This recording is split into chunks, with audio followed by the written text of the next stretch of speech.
Good morning. Welcome to 모닝스페셜. 여러분 안녕하세요. 9월 6일 금요일 최수진의 모닝스페셜입니다.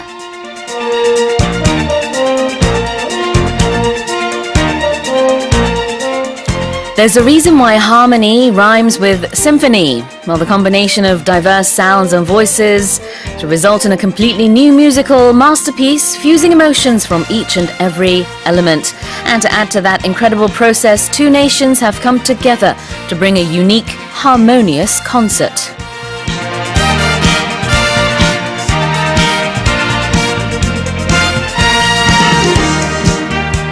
캄보디아 국립극장이 생긴 이래 가장 많은 청중이 모였습니다. 지난 8월 31일 캄보디아의 차토목 국립극장에서는 캄보디아 첫 교향악단의 연주회가 있었다고 하는데요. 한국과 캄보디아 예술인 140여 명이 한데 어우러진 무대였는데요. 바로 그 오케스트라를 창단한 사람이 한국의 연세대학교 교수였던 이찬해 푸놈펜 국제예술대학 총장이라고 합니다. 시작은 한국의 힘을 빌렸지만 4, 5년 뒤에는 모든 연주자가 캄보디아인으로 구성되어 뛰어난 예술성을 보여줄 것입니다. 라고 소감을 발표한 이찬해 총장은 내년 5월에는 캄보디아 청소년들로 구성된 프놈펜 심포니 유스 오케스트라도 창단할 계획이라고 하네요.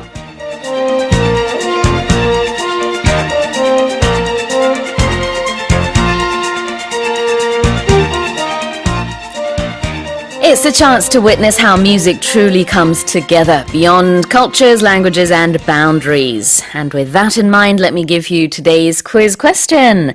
When an audience stands up to cheer and clap after an amazing performance, we call it a standing something. 1번, a standing ovation. 2번, a standing locomotion. 네, 오늘도 청취자 여러분의 많은 참여 기다리고 있습니다. 여러분의 퀴즈 정답 보내주신 분들 중에 추첨을 통해서 총 5분께 저자극 순환 비누 보내드리겠습니다. 또 여러분의 소식과 소감 그리고 방송 중 궁금한 질문 있으시면 보내주세요. 짧은 문자 50원, 긴 문자 100원에 샵 1045고요. 반디 게시판이나 카카오톡 플러스 이용도 가능합니다. Okay then, let's kick off today's show with today's global headlines. 세계 각국 언론사들의 어떤 헤드라인이 올라왔는지 살펴보는 시간입니다. Touch Global Headlines.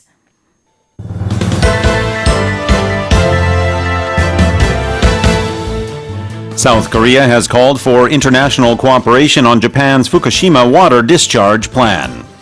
정부가 일본의 후쿠시마 원전 오염수 처리에 대한 국제공조를 요청하고 나섰습니다.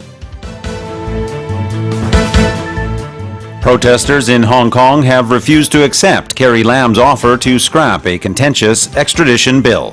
홍콩 시위대가 캐리 람 행정장관의 송환법 공식 철회 발표에 대해 받아들이지 않겠다는 입장을 밝혔습니다.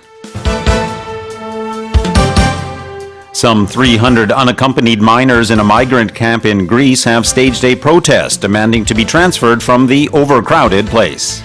과밀 상태인 그리스의 난민 캠프에서 어린아이 300여 명이 다른 캠프로 이송해달라고 요구하며 시위를 벌였습니다. Google has been fined $170 million for violating children's privacy rights on YouTube. 유튜브와 모회사 구글이 아동의 개인정보를 불법 수집한 혐의로 2천억 원 이상의 벌금을 물게 됐습니다. An English instructor has been fined for insulting a student in elementary school with remarks like, "Your IQ is 70." 초등학생에게 욕설을 하며 IQ가 70이냐고 모욕한 40대 영어 강사에게 벌금형이 선고됐습니다.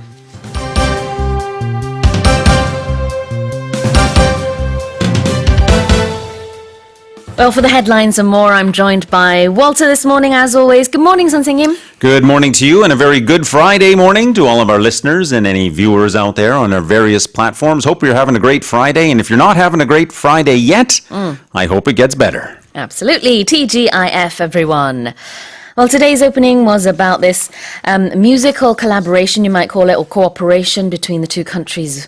South Korea and Cambodia. And we're seeing a lot of collaborations all across the world, spreading this Hallyu wave. Very much so, and I like the way that it's being done here with music because although it may be a cliche, it's one of the cliches. I truly believe music is an international language. It absolutely is. I believe the exact same thing. It's a universal language, and I'm sure that it'll only grow bigger and bigger. It will, and as we see here, it has the potential to bring people together, to help people understand each other better. And of course, at the end of the day, in the big picture, that's important. Absolutely. 이영미 님이요. 반갑습니다. 처음으로 인사드려요. 라고 보내셨습니다. Welcome to the show. I think it's first time for this listener. 방양숙님, 으하, good morning. Super good morning, everyone. 이렇게 보내주셨고요. That's definitely looking on the bright side. 다음 사연 읽어주시겠어요? This listener says, Good morning, Sujin Choi and Walter Sam. 네, 송왕규님의 사연입니다. 감사합니다. 또 김수진님이요. 안녕하세요. 모스 들으려고 일찍 일어났어요. 좋은 아침입니다. 하셨습니다. There's a little question mark there on 일찍, so that's a matter of perspective because It is. compared to when you have to get up to be here to host the show, it's probably not as early. Yes, I feel like it's lunchtime already. All right. Well, thank you all for tuning in. Keep your messages coming in. If you have any questions, ask away as well. If you'd like to listen to the headlines that we just read, you can do so by going to our website. 네, 모닝스페셜 홈페이지에 들어가셔서요. 조금 전에 읽어드린 헤드라인 다시 듣기 무료로 하실 수 있습니다. Let's go over the headlines. Headline number 1. South Korea has called for international cooperation on Japan's Fukushima water discharge plan. 정부가 일본의 후쿠시마 원전 오염수 처리에 대한 국제 공조를 요청하고 나섰습니다. So the base of the story, the foundation of the story, that is the discharge of the water, of course, has been reported on for some time now, as has South Korea's response to it initially, but we're seeing more progress in that response.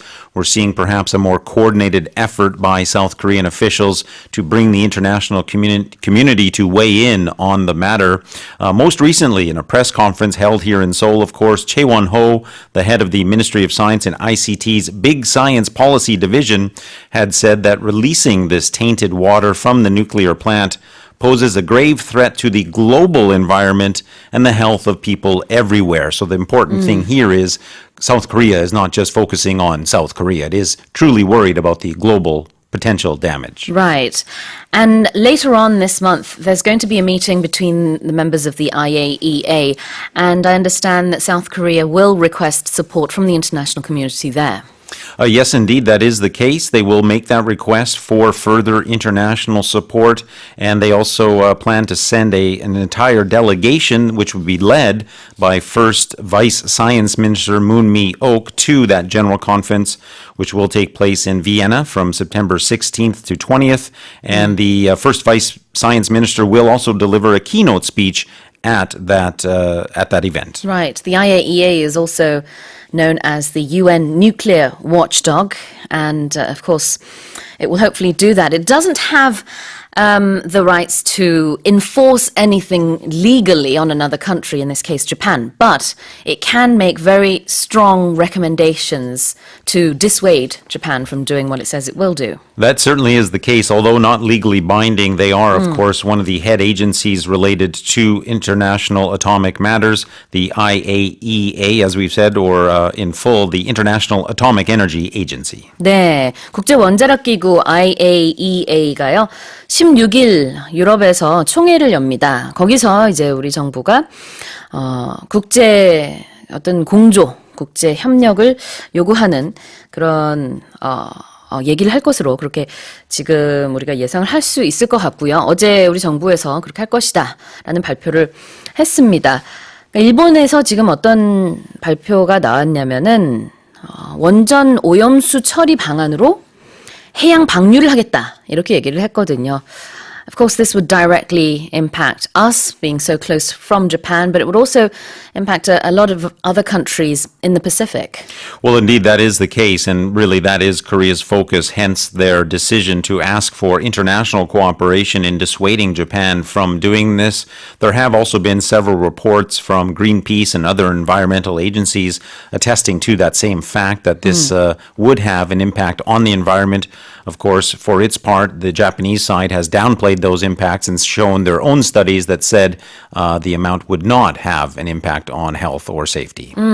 But the reason Japan is saying that it's going to release this is because by 2022, Japan says that its own tanks in the country will become saturated. So is this the only alternative they have? It's a really good question, and indeed that is the case. What we're talking about here is water being used for mostly cleanup purposes that has to be stored after it's been used. And as you say, the storage is running out for that cleanup water, and that's why they're looking at discharging it. However, it is not the only possible option. There are at least a couple of other options that have been proposed, like evaporating that water and also simply expanding the storage facilities as well could be an alternative. 그렇군요. 일본에서는 이제 지금 현재 그 오염수가 저장돼 있는 탱크가 있는데요. 2022년 정도가 되면은 포화 상태가 될 것이기 때문에 그래서 바다로 방류시키는 대안을 생각하고 있다. 이렇게 발표를 했습니다만 조금 더 돈은 들겠지만 다른 방안들도 있다고 전문가들은 얘기를 하고 있습니다. 16일 오스트리아 빈에서 열리는 IAEA 총회에서 또 어떤 얘기가 나올지 기대가 되고요. 물론 IAEA가 일본에게 직접 뭐 규제를 할 수 있는 권한은 없습니다만 공동의 어떤 권고안이 나올 것으로 기대가 됩니다. Let's go on to our next headline. Headline number 2. Protesters in Hong Kong have refused to accept Carrie Lam's offer to scrap a contentious extradition bill. 홍콩 시위대가 캐리 람 행정장관의 송환법 공식 철회 발표에 대해 받아들이지 않겠다는 입장을 밝혔습니다. So, of course, this has happened over the last couple of days, and we touched upon this yesterday, but now we're seeing the reaction to it, which is something that we also speculated on yesterday. Yes. So far, attributed to prominent figures in the protest, there have been talk of the controversial extradition bill being formally withdrawn, being not enough to stop the demonstrations. From the reports I read, a lot of the people opposing this latest move by the government say this withdrawal has come too late. And again, yes, it is not enough because they're requesting 5 things. One of those was the withdrawal of this bill that has been promised. Yep. But the other 4, basically, I think Carrie Lam said that those will not take place. Very much so, and we did touch upon that yesterday, and you're absolutely right. The English expression that comes to mind here, at least from the demonstrators' side, would be too little, too late. And indeed, that has been the expression used. When I started to give this information, I noted that this has been attributed to quote-unquote prominent figures, because the demonstrations there are said to be leaderless. However, there are some people that are more involved with leadership than others. One of those, of course, is Joshua Huang, who we've spoken about before. He did actually post something on his social media after the announcement from Chief Executive Lam. Right. I think he's in Taiwan now, not Hong Kong. Maybe the case. Yes, I'm not sure where he was when he posted it, but indeed he did react to her offer to withdraw that bill, and he quoted on Twitter saying, "The intensified police brutality in the previous weeks have left an irreversible scar to the entire Hong Kong society, and therefore at this very moment when Carrie Lam announced the withdrawal, people would not believe it is a sincere move." 아, 그렇군요. 시위대 측은요. 이미 3개월 동안 너무 많은 피해를 시민들에게 정부가 줬다. 그것에 대한 어떤 뭐랄까요? 보상이라고 할까요? 그것이 충분하지 않다라는 내용이 될 것 같습니다. 그러면서 홍콩 정부의 대응은 너무 늦었고 너무 적고 그다음에 거짓이다라는 얘기가 외신을 통해서 전해졌습니다. 시위대는 총 5가지 요구사항이 있는데요. 그중에서 송환법 철회는 한 가지에 불과하기 때문에 나머지 4가지도 전부 다 이루어져야 시위가 멈출 것이다 라고 하면서 시위는 계속될 것이다 라는 입장도 밝혔습니다. We will likely see more protests then. Well, that's what the protesters themselves are saying. And the other big sort of elephant in the room here would be China, of course. Many people speculating how involved was China in allowing that decision to be made to withdraw the bill. Some are speculating that China allowed that. therefore to give the protesters no further reason to demonstrate or cause violence in their perspective. As a matter of fact, there was a headline in a China daily newspaper saying that the protesters now have no excuse to continue the violence. All right, we'll leave that story there and move on to a different kind of protest over in Greece. Yes, indeed. Headline number 3. Some 300 unaccompanied minors in a migrant camp in Greece have staged a protest demanding to be transferred from the overcrowded place. 과민 상태인 그리스의 난민 캠프에서 어린아이 300여 명이 다른 캠프로 이송해달라고 요구하며 시위를 벌였습니다. So the headline makes reference to unaccompanied minors. So a minor would be somebody under the age of adulthood, Yep. which of course varies somewhat from country to country, region to region, but is typically around that 16 to 18 years of age period. Unaccompanied means that they are alone. They are not without a legal guardian or Right. parent. So we can think of these as very young children who are there on their own or at least have been separated from their parents or guardians. They had started this demonstration in protest of the overcrowding that was going on there. The young migrants were said to have set fire to trash bins before eventually being dispersed by tear gas fired in response by the security or police officials in that camp. 네, unaccompanied minor라는 것은 부모 없이 있는 아이들을 뜻합니다. 이 아이들 한 300여 명이 이제 너무 열악한 환경 속에 있기 때문에 다른 캠프로 옮겨달라고 시위를 했는데요. 좀 과격한 모습이었어요. 내용을 들어보니까 쓰레기통에 불을 붙이는 등의 그런 방식으로 의사표현을 했다고 합니다. 경찰은 또 대응을 하기 위해서 최루가스를 분사했다고 하고요. So looking at the camp in question, apparently they've accepted about 4 times the number of people that they were supposed to have at this camp. That is the case, and that number comes from the UN High Commissioner for Refugees, who said that the island housing this camp is sheltering nearly 11,000 people as of the end of August, and that is, as you say, about 4 times the capacity there. One example of the overcrowding is that there were only some 200 tents for 1,000 people within one of these camps. So, of course, we can imagine the problems that would cause, as well as there's been reports of lack of access to basics such as water and electricity. 현재 그리스에는요, 7만 명 이상의 불법 난민 그리고 이주민이 있다고 합니다. 그리고 지금 이 뉴스에 나오고 있는 모리아 난민 캠프 같은 경우에는 수용 인원의 4배 이상의 사람들이 지금 현재 지내고 있다고 하는데 이렇게 과밀 상태를 보이다 보니까 굉장히 열악한 환경 속에서 지내고 있다고 합니다. 그중에서 아이들이 한 500여 명 된다고 하네요. Okay, apparently they have requested some aid from the European Union, but not enough action has been taken from that side as of Again, yet. it may be, as of yet, that is Yeah. true, but it may be another case of too little, too late. 아, 그렇군요. 이렇게 그리스 난민 수용소들에 대한 문제가 제기가 되면서 유럽 연합 EU에 또 원조를 요청했다고 합니다. 하지만 아직까지는 별다른 대응책이 나오고 있지 않습니다. Let's go on to our next headline. Headline number 4. Google has been fined $170 million for violating children's privacy rights on YouTube. 유튜브와 모회사 구글이 아동의 개인정보를 불법 수집한 혐의로 2천억 원 이상의 벌금을 물게 됐습니다. So if there are any of our listeners who may be wondering why would Google be fined for something that YouTube has done, of course, Google does own YouTube. They purchased that service several years ago. The headline mentions violating children's privacy rights. More specifically, regulators involved in the case said that YouTube had knowingly and illegally harvested personal information from children and used it to profit by targeting them with ads. So according to the law in America, children under the age of 13, information regarding children under the age of 13 cannot be collected without their parents' consent. But apparently, YouTube and essentially Google, had been collecting that data without anyone's consent. That is said to have been the case. They have been convicted of that and fined for it. As we said, the amount of the fine, $170 million US dollars, which on one hand may be seen as a large fine. It is the largest fine for such a case for this type of children's privacy rights.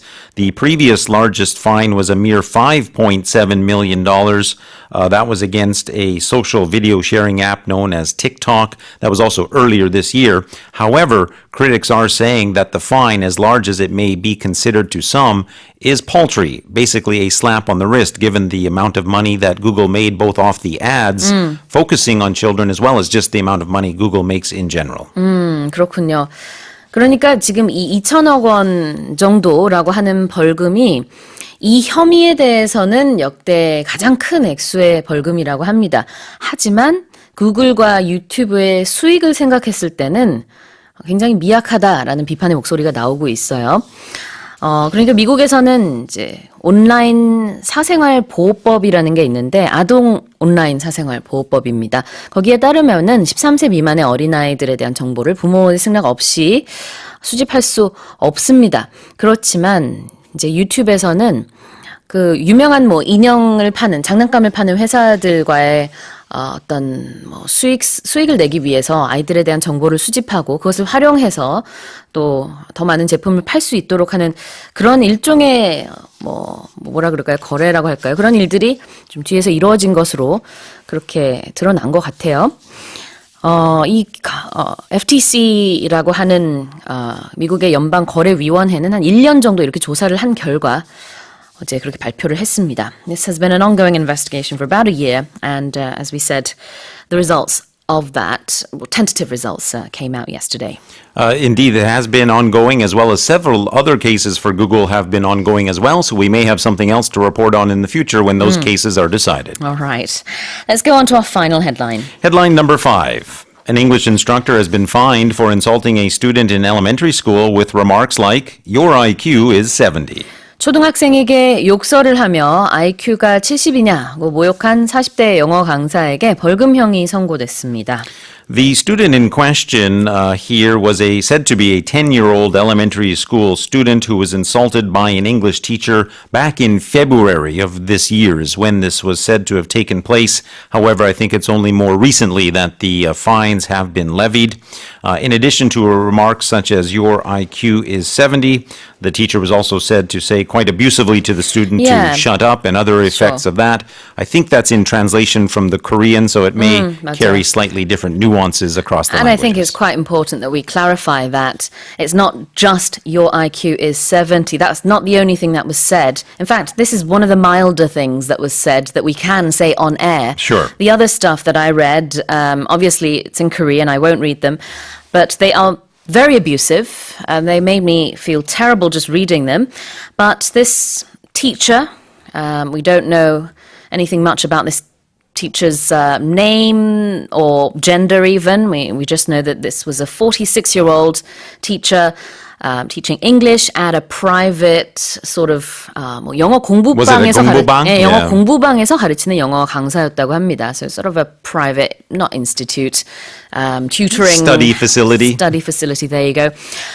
거기에서 이제 10살인 초등학생에게 올 2월 달에 있었던 일인데요. 굉장히 심한 말들을 많이 했습니다. 제가 이제 차마 읽기가 좀 민망할 정도의 많은 얘기들을 했고, 그 중에서 이 IQ가 70이냐는 좀 그나마 제가 방송을 할 수 있을 정도의 얘기인 것 같고요. 그래서 이제 정서적인 학대다라고 검찰이 본 거죠. This is a form of abuse. That was the finding that the judge had mentioned, saying that the student in question had suffered from much mental distress and abuse from these comments, and the amount of the fine for the teacher here was given the fine that was given was 1 million won in consideration, allegedly, of the teacher's remorse. 네, 정신적인 고통을 당한 것은 맞지만 이 교사가 반성하는 모습을 또 보였다고 합니다. 그런 것들을 감안해서 벌금 100만 원이 주어졌다고 하네요. Those are our headlines for this morning. Let's now take a short break and remind our listeners of the quiz. I would be happy to do so. Here it is, everybody, today's quiz. When an audience stands up to cheer and clap after an amazing performance, we call it a standing blank. Would that be number 1, a standing ovation, or number 2, a standing locomotion? 네, 짧은 문자 50원, 긴 문자 100원에 샵 1045로 보내주시고요. 반디 게시판이나 카카오톡 플러스 이용도 가능합니다. 추첨을 통해서 총 5분께 저자극 순한 비누 보내드리겠습니다. 열심히 달리다 보니까 시간이 많이 됐네요. 노래 듣고 오겠습니다. This is Crosby, Stills and Nash, Wasted on the Way.